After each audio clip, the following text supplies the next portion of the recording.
Le résumé de l'actu de la semaine des voitures électriques. N'oubliez pas de vous abonner à Tesla Tib, évidemment. La chaîne 100% Tesla. Vous êtes un peu plus de 900 pour l'instant.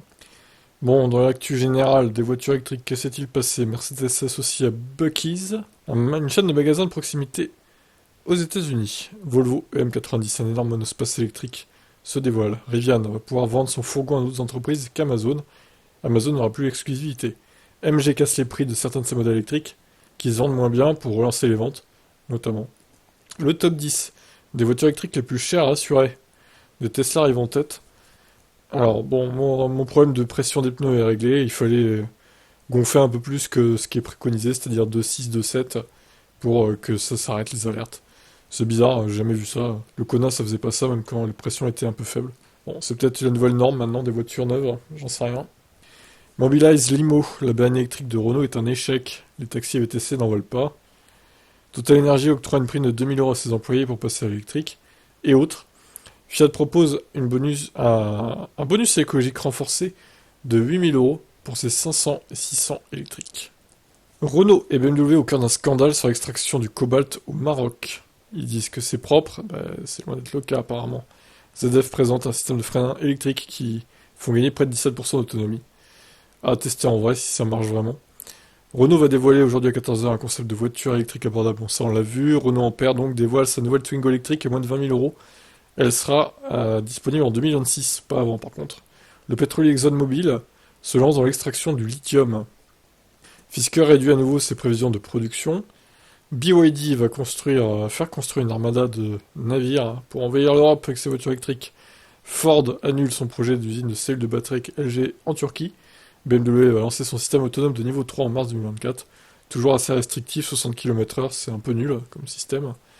Xiaomi dévoile les caractéristiques de sa berline SU7, constructeur de smartphones qui vendent des voitures électriques.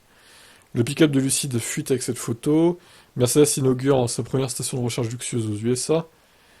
Volkswagen évoque la date de sortie de sa ID1 avant la fin de la décennie.